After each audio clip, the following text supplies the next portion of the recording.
الحمد لله رب العالمين والعاقبة للمتقين ولا عدوان إلا على الظالمين. أعوذ بالله من الشيطان الرجيم. بسم الله الرحمن الرحيم. وقال إنما اتخذتم من دون الله أوثانا مودة بينكم في الحياة الدنيا ثم يوم القيامة يكفر بعضكم ببعض ويلعن بعضكم بعضا ومأواكم النار وما لكم من ناصرين. حضرت ابراہیم علیہ السلام کا قصہ اور واقعہ آپ حضرات کو ہم بتا رہے تھے، اور پہلا حصہ ہم نے آپ ساتھیوں کو بتایا تھا کہ حضرت ابراہیم علیہ السلام کو اللہ تعالیٰ نے بہت عزت سے نوازا، اور اللہ تعالیٰ نے جتنی بھی آزمائشیں ابراہیم علیہ السلام پہ ڈالیں اور آزمائش ان کی تو اللہ رب العزت ارشاد فرماتے ہیں فَأَتَمَّهُنَّ، آزمائشوں کو انہوں نے پورا کیا، اور اللہ تعالیٰ کے امتحانات کے اندر حضرت ابراہیم علیہ السلام پاس ہوئے، اور ابراہیم علیہ السلام بلوغت کے بعد جوانی و لڑکپن کے جب دہلیز پر انہوں نے قدم رکھا تو زمین و آسمان پر غور کرتے اور اپنے خالق اور مالک کو تلاش کرتے کہ میرا خالق اور میرا مالک کون ہے، اور بتوں کی عبادت سے بیزار تھے۔ اور جب وہ ساری چیزیں غور اور فکر کرنے کے بعد کچھ راستہ نہیں مل رہا تھا کہ میرا خالق اور مالک کون ہے، تو پھر ابراہیم علیہ السلام نے ارشاد فرمایا اے اللہ مجھے تو ہدایت دے، اگر ایسا نہ ہو تو میں تو سیدھے راستے سے میں بھٹک جاؤں گا۔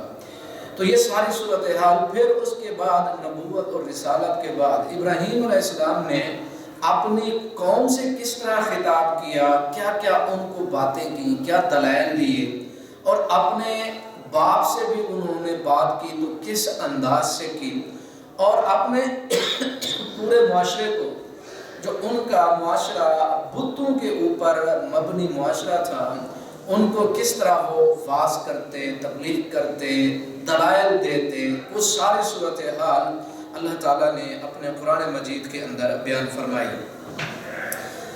بابل کے علاقے کے اندر ساری مخلوق جو تھی وہ بت پرست مخلوق تھی، بتوں کو پوجنے والے تھے۔ تو ابراہیم علیہ السلام ان کو ارشاد فرماتے ہیں وَقَالَ إِنَّمَا اتَّخَذْتُم مِّن دُونِ اللَّهِ أَوْثَانًا، اللہ کے علاوہ تم بتوں کو پوجتے ہو، ان کو معبود بناتے ہو، مَوَدَّةَ بَيْنِكُمْ فِي الْحَيَاةِ الدُّنْيَا، دنیا کے اندر تم ایک دوسرے سے محبت کرنے کی وجہ سے تم ان بتوں کو تم نے پکڑا ہوا ہے۔ مَوَدَّةَ بَيْنِكُمْ فِي الْحَيَاةِ الدُّنْيَا، دنیا کے بہت سارے انسان کے مفادات ہوتے ہیں، اب ان بتوں کو تم نے لیا تو تمہارے مفاد ان کے ساتھ جڑے ہوئے ہیں۔ ثم یوم القیامت یکفر بعضکم لبعض، ابراہیم علیہ السلام ارشاد فرماتے ہیں قیامت کے روز تم ایک دوسرے کا انکار کرو گے، صرف یہ نہیں بلکہ فرماتے ہیں وَيَلْعَنُ بَعْضُكُمْ بَعْضًا، اور ایک دوسرے پہ لعن طعن کرو گے۔ کس کو کہا کہ بتوں کی بتوں کی تم پوجا کرتے ہو، یہاں تو تم دوست ہو اور تم ان کی بھی حفاظت کرتے ہو اور ان کو ٹوٹنے یہ وہ سارے مسائل نہیں ہونے دیتے، قیامت کے روز تم ان کا انکار کرو گے اور وہ تمہارا انکار کریں گے۔ اب جو بت بنتے ہیں، تماثیل بنتے ہیں، وہ کسی شخص کی بنتی ہیں، شکل و شبہ، تشبیہ، تو جس طرح نوح علیہ السلام کی قوم کے نیک لوگ تھے، واد، سوا، یعوق، نصر، وہ کہیں گے اے اللہ ہم نے تو ان کو نہیں کہا تھا، جس طرح عیسیٰ علیہ السلام سے اللہ تعالیٰ پوچھیں گے کہ ایسا کیا تو نے ان کو کہا تھا کہ کیوں تیری عبادت کی جائے، تو عیسیٰ علیہ السلام نے ارشاد فرمایا کہ اللہ جب میں موجود تھا تو ایسا نہیں تھا، جب میں چلا گیا تو پھر مجھے نہیں پتا یہ پیچھے کیا کرتا رہا، میں نے نہیں کہا۔ تو قیامت کے روز وہ ایک دوسرے کا انکار بھی کریں گے وَيَلْعَنُ بَعْضُكُمْ بَعْضًا، اور پھر ایک دوسرے پہ لعنت بھیجیں گے۔ یہ ہے باطل، معبود بھی عابد بھی، یعنی جس کی پوجا کی جا رہی ہے وہ بھی معبود نہیں، اس پر بھی لعن طعن، اور جو عابد عبادت کرنے والا ہے وہ ایک دوسرے کو لعن طعن کریں گے۔ وما وعدکم النار وما لکم من ناصرین.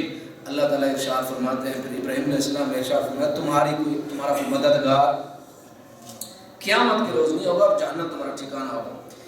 حضرت ابراہیم علیہ السلام نے کس طرح اپنے جو معبودان باطلہ تھے اور جو اس معاشرے کے اندر عبادت کرنے والے جو لوگ تھے ان کو غور اور فکر کرنے کی دعوت دی. دماغ کو انہوں نے کہا بھی تھوڑا سا سوچو کہ یہ جس کی تم پوجا کرتے ہو یہ کیا چیزیں ہیں.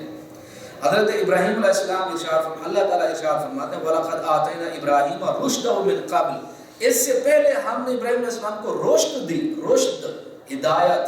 کس طرح سے؟ اللہ تعالیٰ فرماتے ہیں کہ جب ہمارے پاس قلب سلیم لے کر آئے تو ہم نے رشد عطا فرمائی. کیا لے کر آئے؟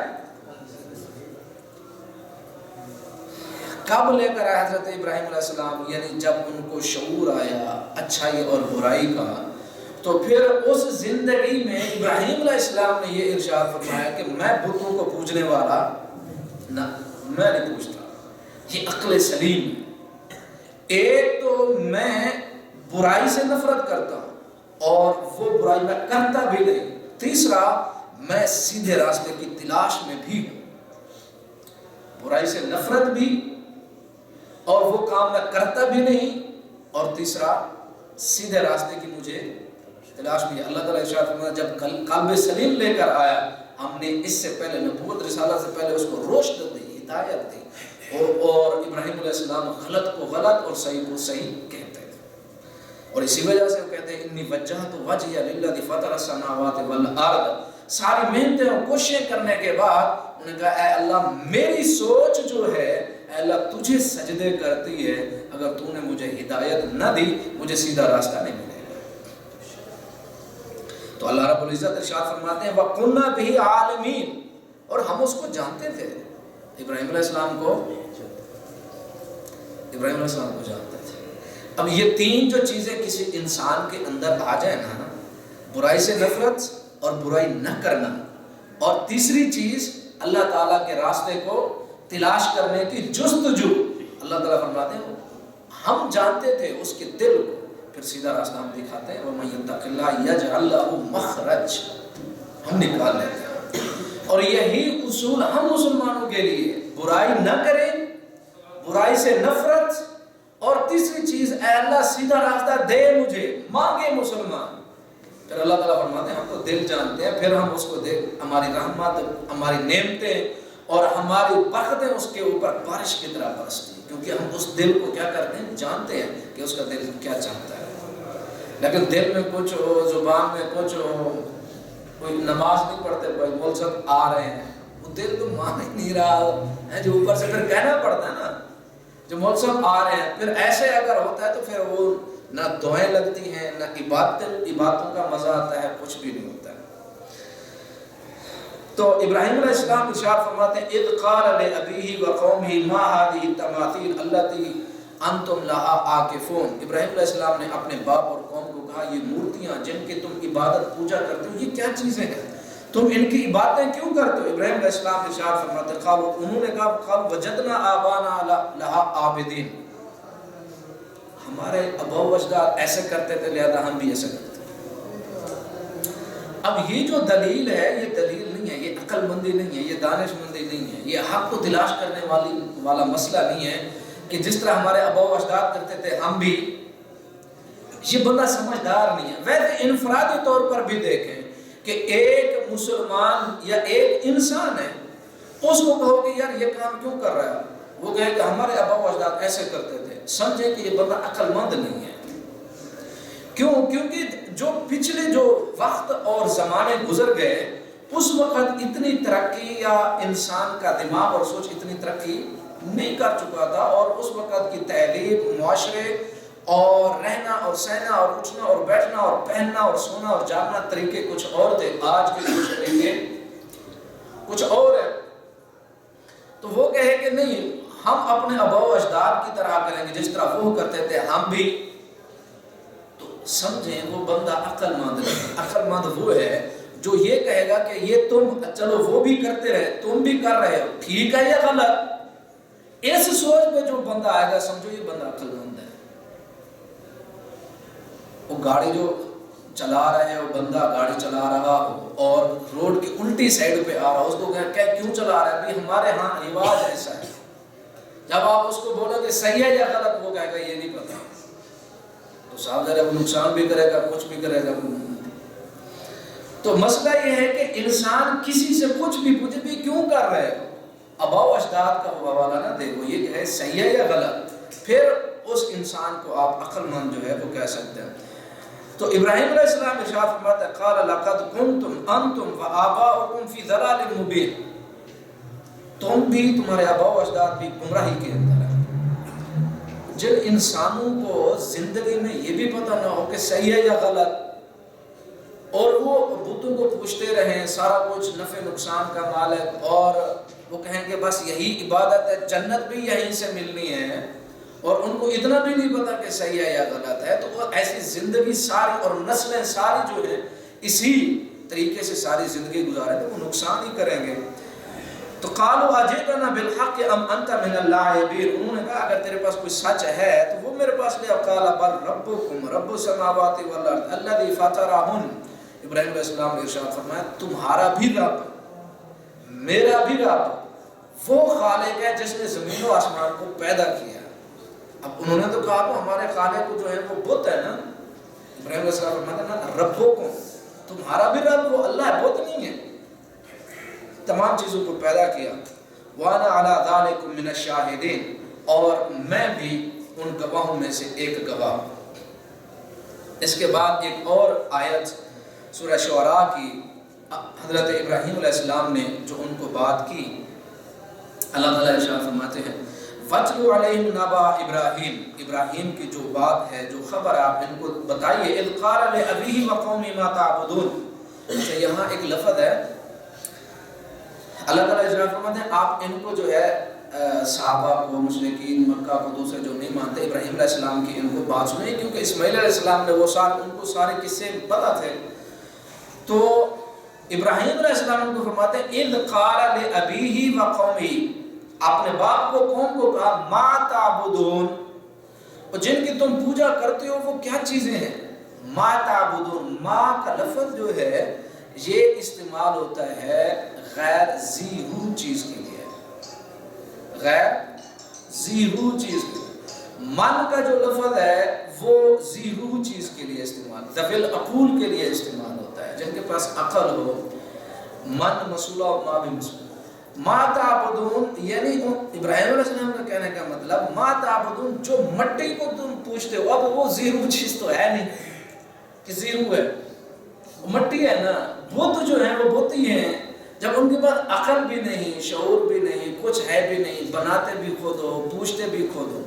انسان کے عقل کے اوپر یعنی ماتم نہیں تو اور کیا کیا جائے کہ انسان اپنے ہاتھ سے اپنے خالق کو بناتا ہے، بنا کے کھڑا کرتا ہے، پھر کہتا ہے اب جب تو نہیں تھا تو میں نے تمہیں بنایا۔ اب مثلا ایک معبود ہے نا جو بت ہے، اس کو ابھی نہیں پوج رہے، بت ہے نہیں، بنانا ہے، اچھا اس نے بنایا، مٹی گوندی، سارا کچھ کیا، اس کو کھڑا کیا۔ اب اس معبود کو بنانے والا کون ہے؟ میں انسان ہوں۔ اس کے بعد اس نے کھڑا کر لیا، بت بنا لیا خوبصورت سارا، اب انسان خود کہہ رہا ہے جس نے بنایا، اب کہتا ہے نہیں تو میرا خالق ہے، میں تیری مخلوق، اب تو مجھے فائدہ بھی دے نقصان۔ یہ کیسے ہے؟ عقل سوچ، انسان پاگل ہو جاتا ہے، بھی کیسی مخلوق ہے، بنا خود، میں خود بنایا اس کو ہاتھ سے، مٹی کہاں سے پتھر لے آیا، کیوں لے آیا؟ کیونکہ میں ایک معبود بنا رہا ہوں، اچھا بناؤں، پتھر بھی اچھا ہو، مٹی بھی اچھی ہو، فلاں سونے سے بناؤں گا، بنا میں رہا ہوں، جب بنا لیا اب میں کہتا ہوں اس کو اب تو میرا خالق ہے۔ مثال کے طور پر جس طرح مخلوق بیٹھی ہوتی ہے نا، وہ ہمارے ہاتھ دیکھتے ہیں، ہماری قسمتیں دیکھتے ہیں، ہمارے فلاں کرتے ہیں، ہمارا پتہ نہیں کیا کیا دیکھتے ہیں، تمہارا ستارہ چمک جائے گا، تمہارا وہ انگوٹھی جو ہے اس میں مسئلہ ہے، تمہارے ہاتھ میں، تمہارے دھاگے میں، تمہاری اس چیز میں، اس چیز میں، پتہ نہیں کیا کیا دیکھتے ہیں، دیتے ہیں، بتاتے ہیں۔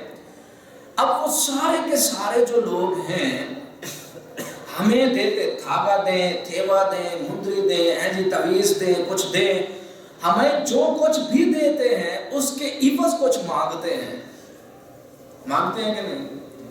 1000 دو، 2 دو، 1 دو، 3 دو، 4 دو، دینا ہے نا کچھ۔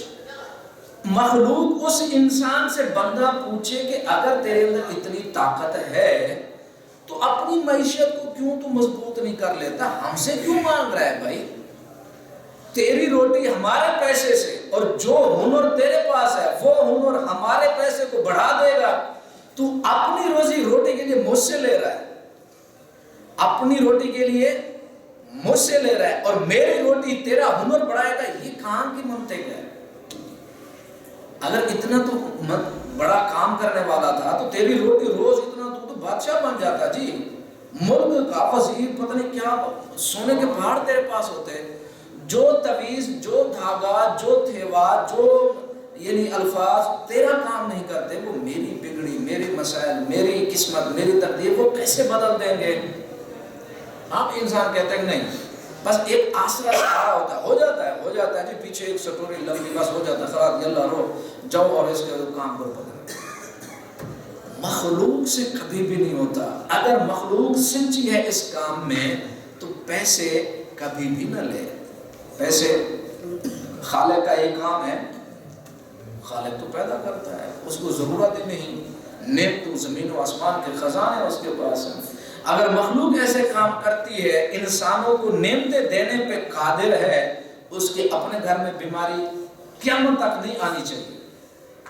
جو چاہے روز تمنا کرے، آج میری تمنا ہے کہ مجھے بیٹا چاہیے، اس کے گھر بیٹا پیدا ہو جائے، کیونکہ اس کے پاس سارا ہنر ہے نا، دھاگے ہیں، فلاں نہیں ہوتا، ایسا ہوتا نہیں ہے۔ لیکن وہ ہمیں سارا کچھ دیکھ رہا ہے، ہماری قسمت بھی دیکھ رہا ہے، اور بیٹھا روڈ کے اوپر ہے، سارے لوگوں کی وہ گرد و غبار کھا رہا ہے، 10 روپے 20 روپے ہم سے لیتا ہے، قسمت ہماری بتاتا ہے، اور اپنی قسمت اس کی دیکھیں کہ کہاں ہے، وہ بتائے گا قسمت ہمیں، انسان کو بتائے گا کہ تیری قسمت کیا ہے۔ ہاں، لوگوں کے وہ آنے جانے والے لوگوں کے گرد و غبار کھا رہا ہے، وہ اپنی اس کی قسمت کیا ہے اس کو پتہ نہیں ہے، لیکن ہمیں بتائے گا بھی آپ کا مسئلہ میں حل کروں گا۔ تو انسان جب اپنے خالق اور مالک کو بھول جاتا ہے تو در در چھوڑتا ہے، اور ذلت اور رسوائی اس کے مقدر میں آتی ہے۔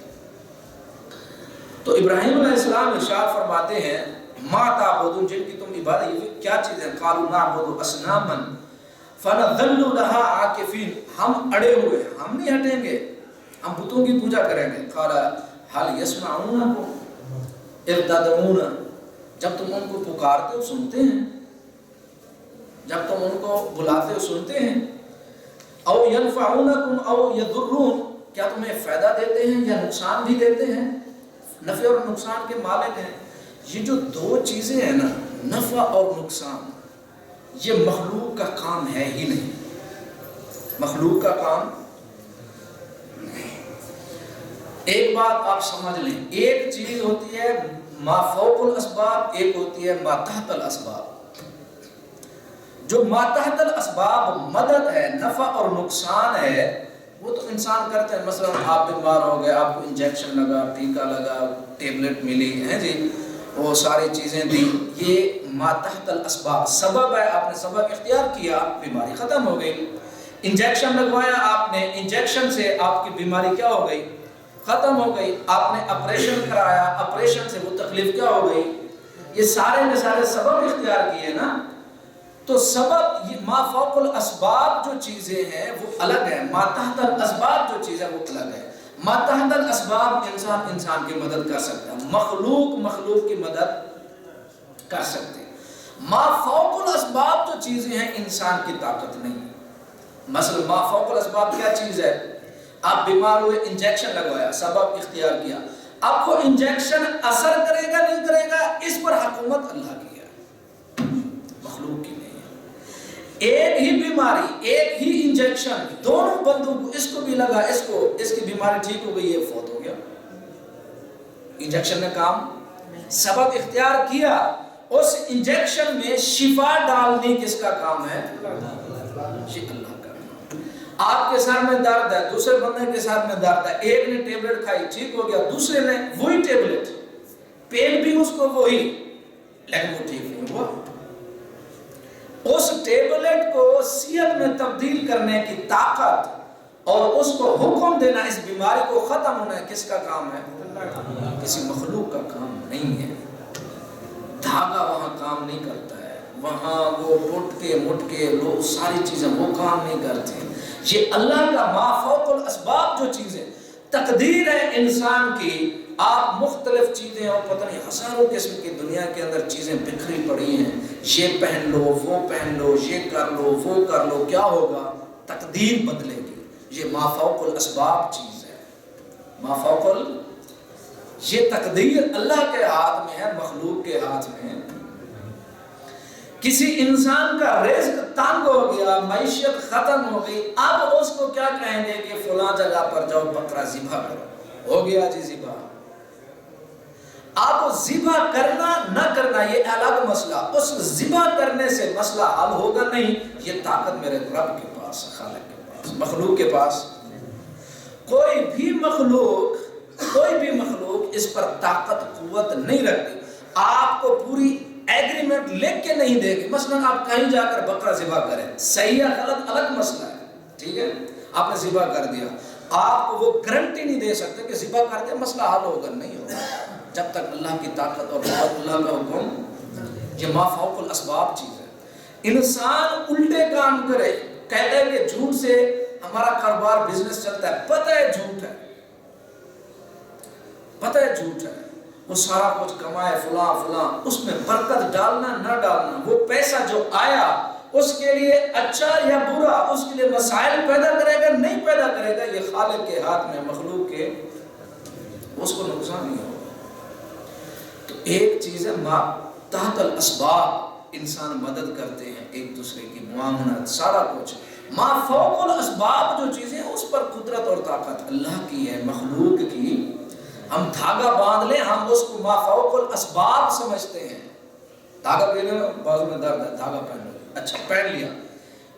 اس میں ما تحت الاسباب جو چیزیں، مطلب ٹیبلٹ ہے، کھائی نہ پتہ چلتا نا پین کلر ہے، تو اس دھاگے میں کیا ہے؟ پین کلر ہے، درد کیا کرتا ہے، کیا ہے؟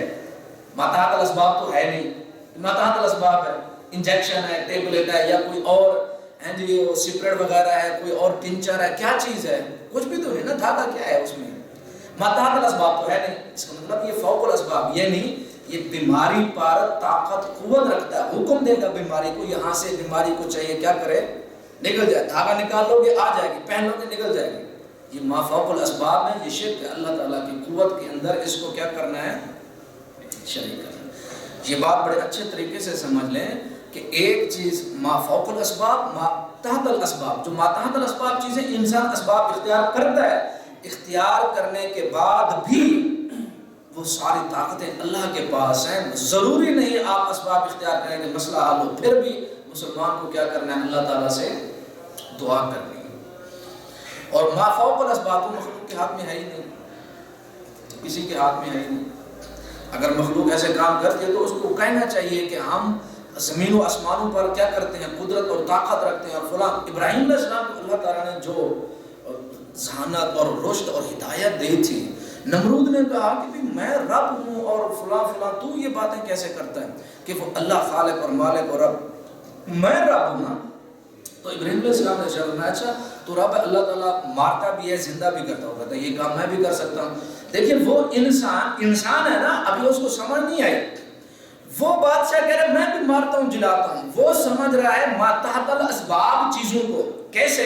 میں آپ کو بتاتا ہوں۔ اس نے ایک بندے کو جیل سے لیا جس پر سزائے موت تھی، چھوڑ دیا، اور دوسرے کو ایک جو بندہ روڈ پہ چل رہا پکڑ کے پھانسی چڑھا دی، کہتا یہ دیکھو میں مارتا بھی ہوں جلاتا، یہ تو ما تحت الاسباب چیزیں تھی نا، انسان کی قدرت ہے نا، پکڑ کے مار دے اور کسی کو کیا کرے؟ ما تحت الاسباب۔ ابراہیم علیہ السلام نے کہا بندہ پاگل ہے، ما فوق الاسباب کی پھر دلیل دی۔ اچھا ابراہیم علیہ السلام نے یہ ارشاد فرمایا کہ اچھا تو ایسا کر، سورج جو ہے مشرق سے نکلتا ہے تو مغرب سے نکال کر دکھا۔ اب یہ ما فوق الاسباب چیز تھی، یہ خالق کے ہاتھ میں تھی، مخلوق کے ہاتھ میں، تو فبہت الذی کفر، چپ کیا کرتا؟ یہی مثال مخلوق کی ہے، جو مخلوق ہے کہ میں نفع اور نقصان میں معاون ہوں، مددگار ہوں، میرا بھی کچھ چلتا ہے، کچھ بھی نہیں چلتا، ابراہیم علیہ السلام ارشاد فرمانے لگے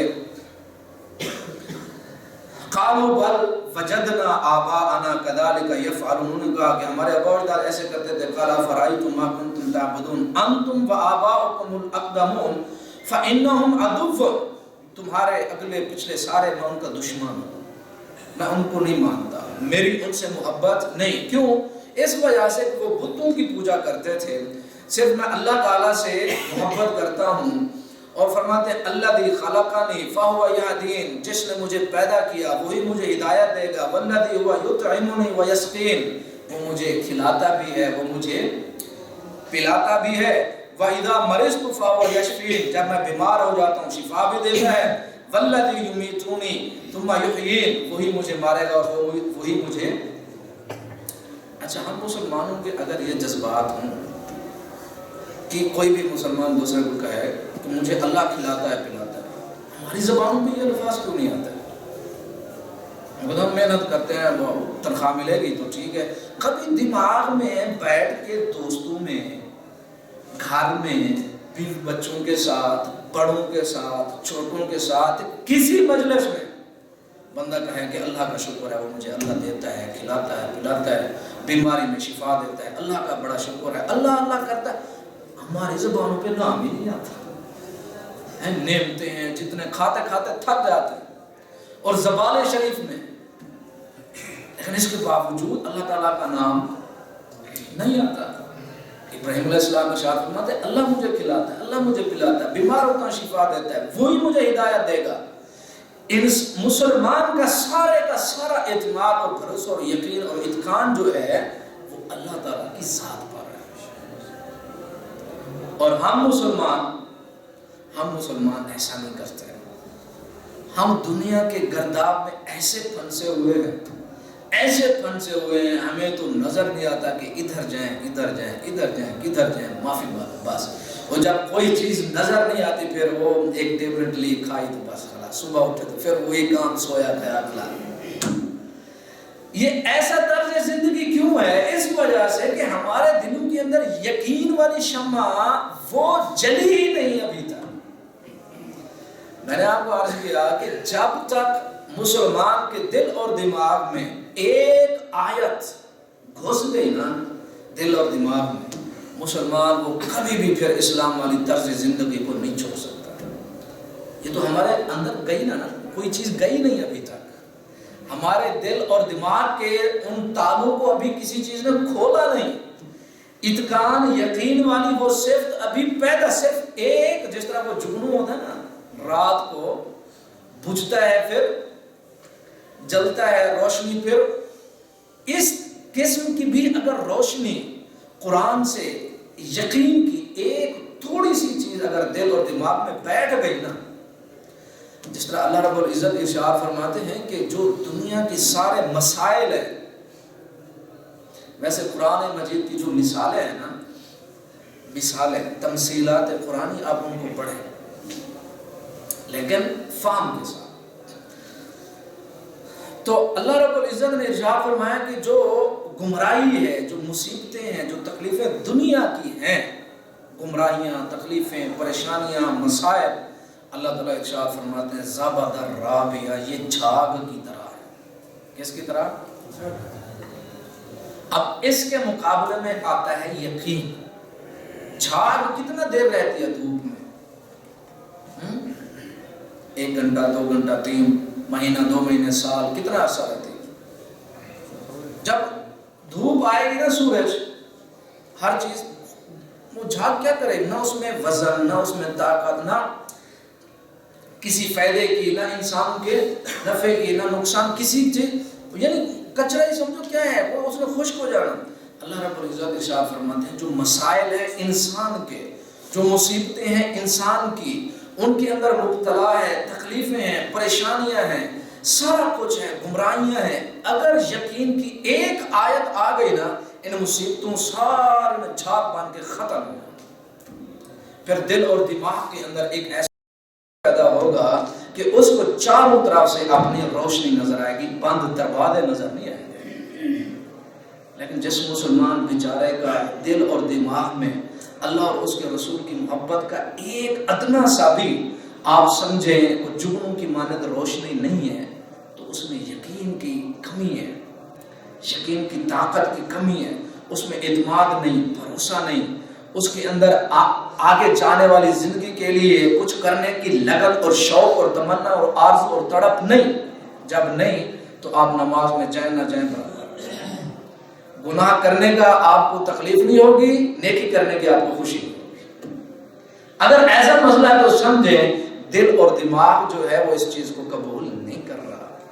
ہم سمجھتے ہیں کہ ہم مسلمان چلو جاتے ہیں، بس کبھی اونگ لی، نیند کر لی، کبھی کچھ کر لیا، سجدے تو کر رہے ہیں نا، نماز ہو گئی، 4 فرض ہو گئے، چلو خلاص، امام نے سلام پھیرا تو وہ ادھر پھیرتا ہے، ہم ادھر پھیر کے تو گئے۔ تو ایسا مسئلہ جب ہوتا ہے تو دل کے اندر وہ یقین اور اعتماد نہیں۔ جب یقین پیدا ہوتا ہے، مسلمان پورے کے پورے معاشرے سے، بادشاہوں سے، حکمرانوں سے لڑ جاتا ہے کہ تم گمراہی پہ ہو، اور ابراہیم علیہ السلام نے یہی کیا۔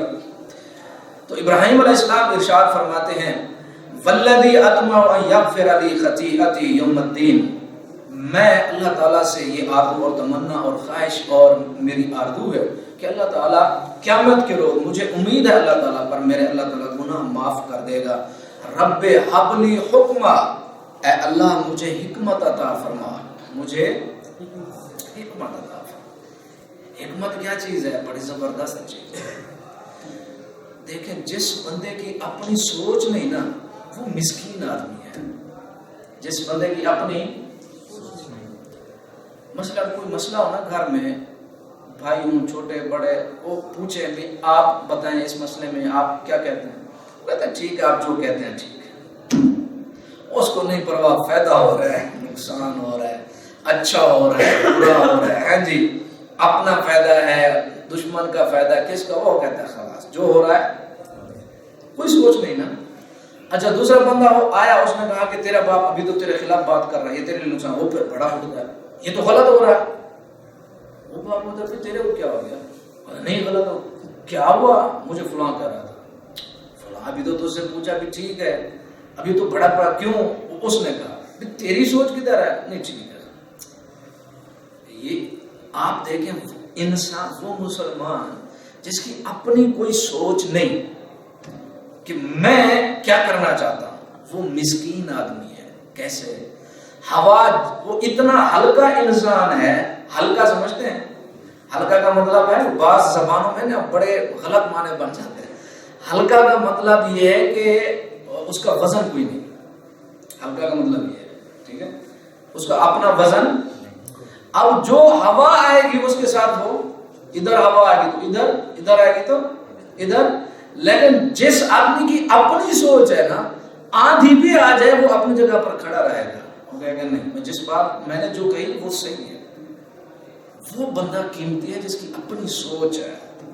اور اسلام مسلمان کو اسی چیز پر ابھارتا ہے کہ اپنی مرضی سے مجھے مانو اور خوش دلی سے، دل سے بھی دماغ سے بھی سوچو سمجھو اس طرز زندگی کو۔ پسند آ رہا ہے تو ٹھیک، نہیں پسند آ رہا تو تمہاری اپنی مرضی ہے، اسلام نے تمہارے اوپر کوئی زبردستی نہیں کی۔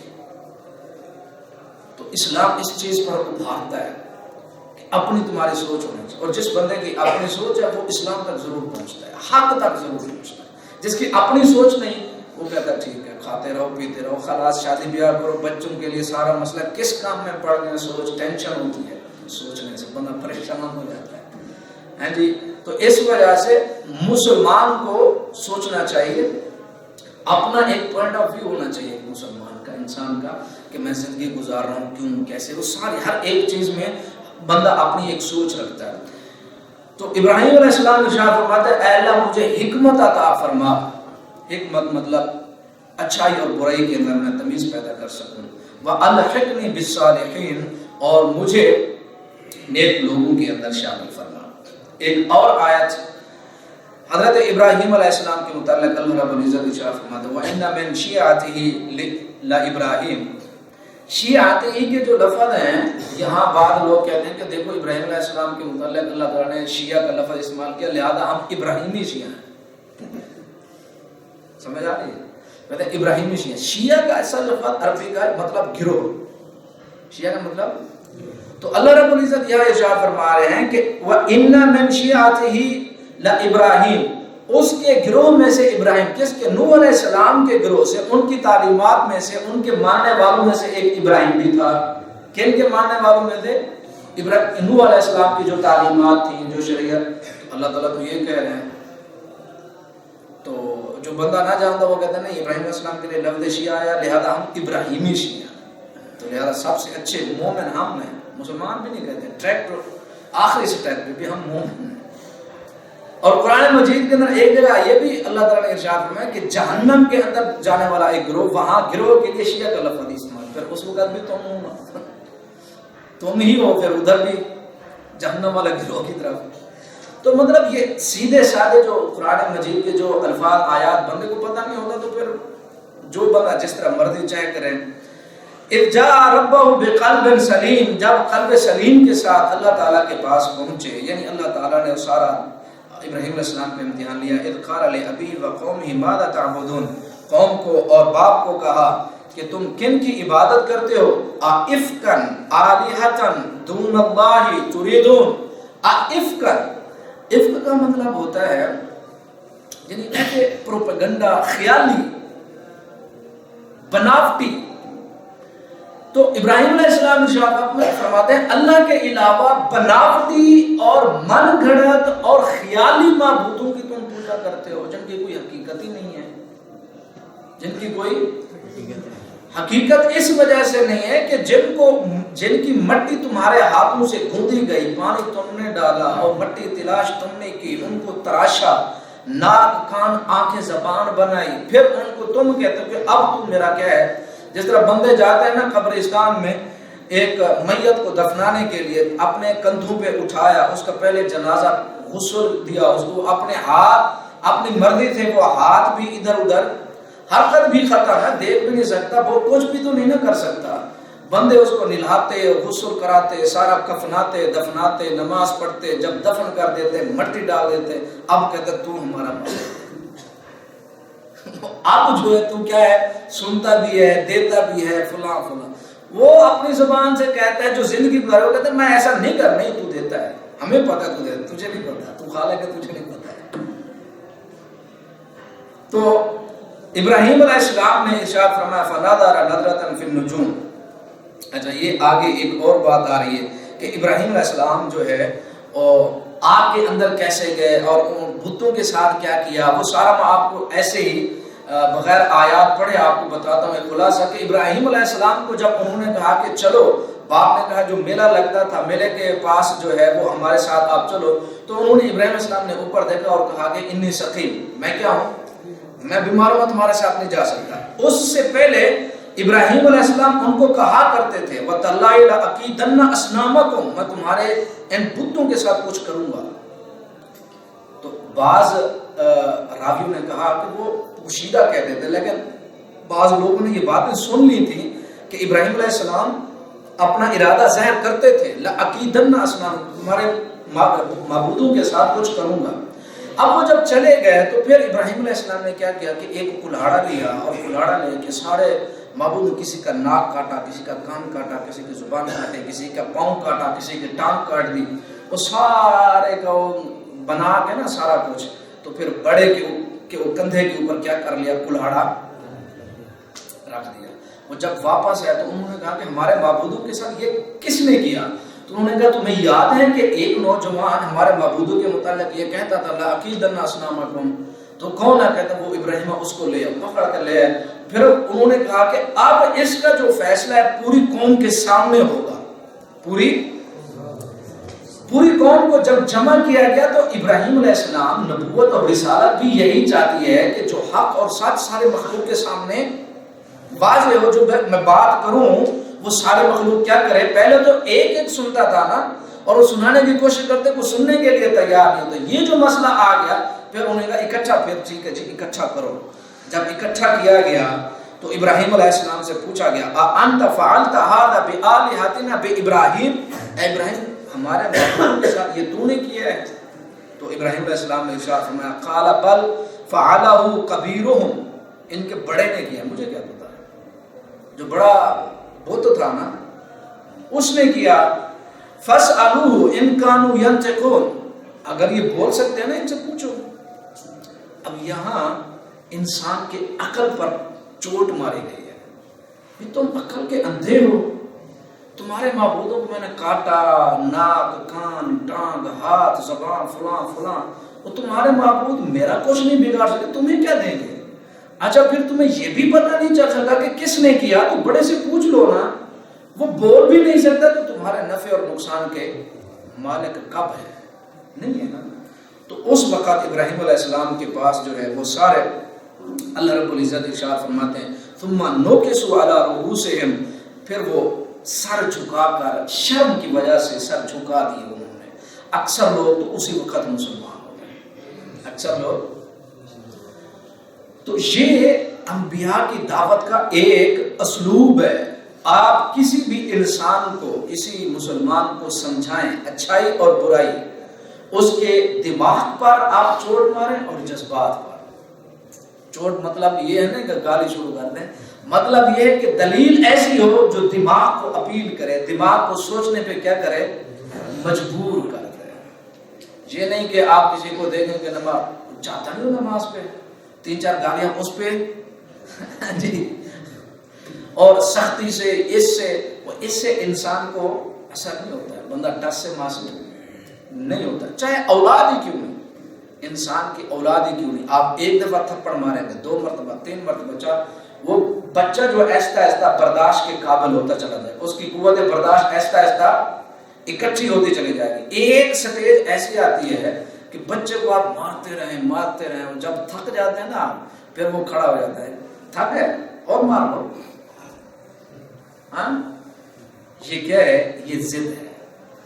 اگر آپ یعنی اس طریقے سے منوانا چاہتے ہیں کہ میں بڑا ہوں لہذا میں غلط کرتا رہوں، میرا مسئلہ نہیں، کیونکہ میں باپ ہوں نا، میں نماز نہیں پڑھتا، کوئی مسئلہ نہیں، تمہیں تو پڑھنی، تو میرا بیٹا تو پڑھنے ہو، کہتا ہے عجیب ہے یار، خود جاتا نہیں، مجھے اس نے پگایا ہوا ہے، اور سردی میں اتنی جو ہے، سردی میں مجھے غسل کرنا سارا، وہ پھر ساری دماغ میں چلتا رہتا ہے۔